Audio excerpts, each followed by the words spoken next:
ಒಕ್ಕಲಿಗ ಸಮುದಾಯದ ಸಮಾರಂಭದಲ್ಲಿಯೇ ಕುಮಾರಸ್ವಾಮಿ ವಿರುದ್ಧ ಡಿಕೆ ಶಿವಕುಮಾರ್ ಸಿಡಿದಿದ್ದಾರೆ.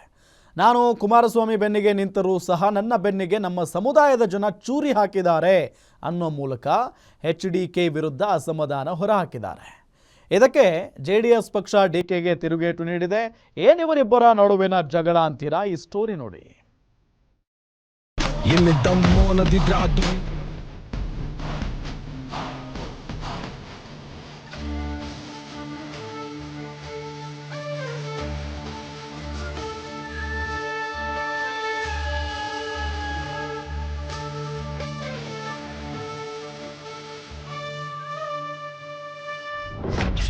ಕುಮಾರಣ್ಣನ ವಿರುದ್ಧ ಸಿಡಿದ ಕನಕಪುರದ ಬಂಡೆ. ಎಚ್ಡಿಕೆ ಪರ ನಿಂತ ನನಗೆ ಬೆನ್ನಿಗ್ ಚೂರಿ ಅಂತ ಇರೋದ್ಯಾಕೆ ಡಿಕೆಶಿಗೆ ಸ್ವಂತ ಜಾತಿಯವರೇ ಬೆನ್ನಿಗೆ ಚೂರಿ ಹಾಕ್ತಿದ್ದಾರಾ? ಗಾಯಗೊಂಡಿರೋ ಸಿಂಹದ ಉಸಿರು ಗರ್ಜನೆಗಿಂತ ಭಯಂಕರವಾಗಿರುತ್ತೆ. ಅವತ್ತು 2018-19 ಅವಧಿ ಕಾಂಗ್ರೆಸ್ ಜೆಡಿಎಸ್ ಸಮ್ಮಿಶ್ರ ಸರ್ಕಾರದ ಸಮಯ. ಅವತ್ತು ಡಿಸಿಎಂ ಡಿಕೆ ಶಿವಕುಮಾರ್ ಹಾಗೂ ಕೇಂದ್ರ ಸಚಿವ ಕುಮಾರಸ್ವಾಮಿ ಜೋಡೆತ್ತುಗಳಂತೆ ಒಬ್ರಿಗೊಬ್ರು ಹೆಗಲು ಕೊಟ್ಟು ಸರ್ಕಾರ ಮಾಡಿದ್ರು. ಹೇಗಿದ್ದವರು ಇವತ್ತು ನಾನಾ ನೀನಾ ಅನ್ನುವಂಗಾಗಿದ್ದಾರೆ. ಡಿಸಿಎಂ ಡಿಕೆ ಶಿವಕುಮಾರ್ ಹಾಗೂ ಕುಮಾರಸ್ವಾಮಿ ಒಕ್ಕಲಿಗ ಸಮುದಾಯದ ಅಗ್ರಗಣ್ಯ ರಾಜಕೀಯ ನಾಯಕರು.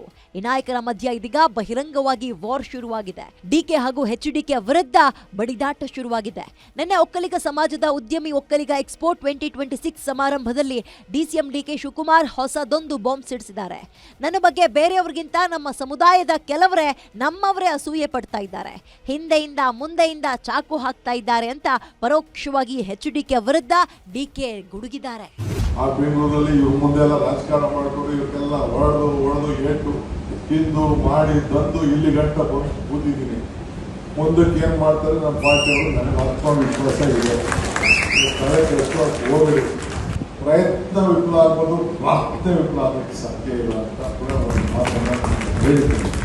ನಮ್ಗೆಲ್ಲ ಬಿಡಿತಾರವ್ರು ಯಾರು ಬೇರೆ ಯಾರು ಬಿಡಿತಾವಲ್ಲ, ನಮ್ಮ ಸ್ವಂತ ಜನನೇ ನಮ್ಮ ಸ್ವಂತ ಜಾತಿಯವರೇ ನನ್ನ ದಿನ ಬೆಳಿಗ್ಗೆ ಟೀಕೆ ಮಾಡ್ತಾವ್ರೆ. ನನ್ಗೆ ಸಿಕ್ಕಿಲ್ವಲ್ಲ, ಇವು ಸಿಗ್ತಾ ಇದ್ದಲ್ಲ, ಅದಾಗಿಲ್ಲ ಅಂತ ದಿನ ಹೊಸಗ್ತಾ ಇದ್ದಾರೆ.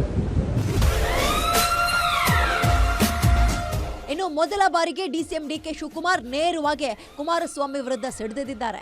ಬಹಳಷ್ಟು ಉಳಿಪೆಟ್ಟು ತಿಂದಿಯೇ ನಾನು ಇಲ್ಲಿವರೆಗೂ ಬಂದಿರೋದು. ನನಗೆ ಹಿಂದಿನಿಂದಲೂ ಚಾಕು ಹಾಕ್ತಾರೆ, ಮುಂದಿನಿಂದಲೂ ಚಾಕು ಹಾಕ್ತಾರೆ. ಇವೆಲ್ಲ ರಾಜಕೀಯದಲ್ಲಿ ಕಾಮನ್. ನಾನು ಇದಕ್ಕೆಲ್ಲ ತಲೆ ಕೆಡಿಸ್ಕೊಳ್ಳಲ್ಲ. ನನ್ನ ಆತ್ಮಸಾಕ್ಷಿ ಗೊತ್ತು. ನನಗೆ ಯಾರ ಸರ್ಟಿಫಿಕೇಟ್ ಕೂಡ ಬೇಡ ಅಂತ ಕುಮಾರಸ್ವಾಮಿ ವಿರುದ್ಧ ಒಕ್ಕಲಿಗ ಸಮುದಾಯದ ಸಮಾರಂಭದಲ್ಲಿ ಅಸಮಾಧಾನವನ್ನ ಹೊರಗಾಕಿದ್ರು. ಹಿಂದೆಯಿಂದನೂ ಚಾಕು ಹಾಕ್ತಾ ಇದ್ದಾರೆ, ಮುಂದೆಯಿಂದನೂ ಚಾಕು ಹಾಕ್ತಾ ಇದ್ದಾರೆ. ಇವೆಲ್ಲ ಇದ್ದಿದ್ದೆ ಪಾಲಿಟಿಕ್ಸ್ ಅಲ್ಲಿ. ಇವೆಲ್ಲ ತಲೆ ಕೆಡಿಸ್ಕೊಂಡು ಬಾರ್ದು ನಾವು.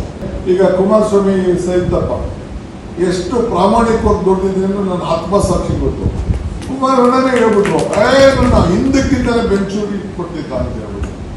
No problem. ನನಗೆ ಯಾರು ಗೊತ್ತು ಸರ್ಟಿಫಿಕೇಟ್ ಬೇಡ, ನಾನು ಕಾನ್ಶಿಯಸ್ ಪರ್ಮಿಟ್ ಮಾಡೋದು ಸಾಕು ನನಗೆ. ಇನ್ನು ಡಿಕೆಯ ಆರೋಪಗಳಿಗೆ ಜೆಡಿಎಸ್ ಪಕ್ಷ ತಿರುಗೇಟು ನೀಡಿದೆ. ಡಿಕೆಶಿಯ ಕೊನೆ ಅಸ್ತ್ರವೇ ಜಾತಿ. ಪೆನ್ನು ಪೇಪರ್ ಕೇಳಿ ಅಧಿಕಾರ ಪಡೆದ ಡಿಕೆ ಶಿವಕುಮಾರ್ ಇಂದು ಅಧಿಕಾರದ ಹಪ್ಪಾಹಪ್ಪಿಗೆ ಜಾತಿ ಅಸ್ತ್ರ ಹೊಡ್ತಾ ಇದ್ದಾರೆ. ಸಮುದಾಯವನ್ನ ಹಾಗೂ ನಾಯಕರನ್ನ ದೂಷಿಸ್ತಾ ಇರೋದು ನಾಚಿಕೆಗೇಡು. ಸಮುದಾಯದ ಜನರು ನಿಮಗೆ ಬುದ್ಧಿ ಕಲಿಸುವ ದಿನಗಳು ದೂರವಿಲ್ಲ ಎಂದು ಆಕ್ರೋಶ ಹೊರಹಾಕಿದ್ದಾರೆ. ನಮ್ಗೆಲ್ಲ ಬಿಡಿತಾರವ್ರು ಯಾರು ಬೇರೆ ಯಾರು ಬಿಡಿತಾವ್ರ? ನಮ್ ಸ್ವಂತ ಜನನೇ ನಮ್ಮ ಸ್ವಂತ ಜಾತಿಯವರೇ ನನ್ನ ದಿನ ಬೆಳಿಗ್ಗೆ ಟೀಕೆ ಮಾಡ್ತಾವ್ರೆ. ನನ್ಗೆ ಸಿಕ್ಕಿಲ್ವಲ್ಲ, ಇವ್ ಸಿಗ್ತಾ ಇದ್ದಲ್ಲ, ಅದಾಗ್ತಾ ಇಲ್ಲ ಅಂತ ದಿನ ಹೊಸಗ್ತಾ ಇದ್ದಾರೆ. ಏನೇನೋ ಮಾಡ್ತಾ ಇದಾರೆ. ಏನೆಲ್ಲ ನನಗೆ ಆಗ್ತಾ ಇದಾರೆ. ಟಿವಿಗಳಲ್ಲಿ ಆಗ್ತಾ ಇದಾರೆ, ಇನ್ಸ್ಟಾಗ್ರಾಮ್ ಅಲ್ಲಿ ಆಗ್ತಾ ಇದಾರೆ, ಸೋಷಿಯಲ್ ಮೀಡಿಯಲ್ಲಿ ಆಗ್ತಾ ಇದಾರೆ. ನೀವು ತೆಗ್ದು ನೋಡಿ, ನನಗೆ ಚಚ್ಚ ಕೂತವ್ರೆ. ಕುಮಾರಸ್ವಾಮಿ ಅವ್ರಿಗೊಂದ್ಸಾರಿ ಮಾಡಿದಿರಿ ಚೀಫ್ ಮಿನಿಸ್ಟರ್, ದೇವೇಗೌಡರನ್ನ ಮಾಡಿದಿರಿ, ನನ್ನೊಂದ್ಸರಿ ಮಾಡಿ ಮಾಡು ಆಯ್ತಲ್ಲ. ನಾವ್ ಮಾಡ ಅವ್ನ ಸರ್ಕಾರ ಬಂದಿಲ್ವ, ಮಾಡಿಸ್ಕವ. ಸಿದ್ದರಾಮಯ್ಯ ಕೈಲಿ ಮಾಡಿಸ್ಕವ. ಈಗ ಮಾಡಿಸ್ಕೊಳ್ಳಕ್ ಆಯ್ತಿರ್ಲಿಲ್ವಾ? 136 ಜನ ಗೆದ್ದಿವಿ ಅಂತ ಕೊಚ್ಕೋತಾರಲ್ಲ. 136 ಜನದಲ್ಲಿ ಬರೀ 20 ಜನ ಹೇಳ್ಕೊ ಬರ್ಕತ್ತದ. ಕೇಳಿ ಅವ್ನ ಕೈಲಿ ಬರೀ 20 ಜನ. ಡಿಕೆ ಶಿವಕುಮಾರ್ ಕುಮಾರಸ್ವಾಮಿ ಮೇಲೆ ಗುಡುತ್ತಾನಲ್ಲ, ಬರೀ 20 ಜನ ಹೇಳ್ಕೊ ಬರ್ಕಾಯ್ತದ. ರಾಜಕೀಯದಲ್ಲಿ ಆರೋಪ ಪ್ರತ್ಯಾರೋಪ ಸಹಜ. ಆದ್ರೆ ಒಕ್ಕಲಿಗ ಸಮುದಾಯದ ನಾಯಕರ ಮಧ್ಯ ಇದೀಗ ವಾರ್ ಶುರುವಾಗಿದ್ದು, ಸಮುದಾಯದ ಸಮಾರಂಭದಲ್ಲೇ ಆರೋಪ ಮಾಡ್ತಾ ಇರೋದು ಇಬ್ಬರ ನಡುವಿನ ಮಧ್ಯ ಇರುವ ಅಸಹಿಷ್ಣುತೆಗೆ ಸಾಕ್ಷಿಯಾಗಿದೆ. ವೀರೇಶ್ ದಾನಿ, political bureau, guarantee news, Bengaluru.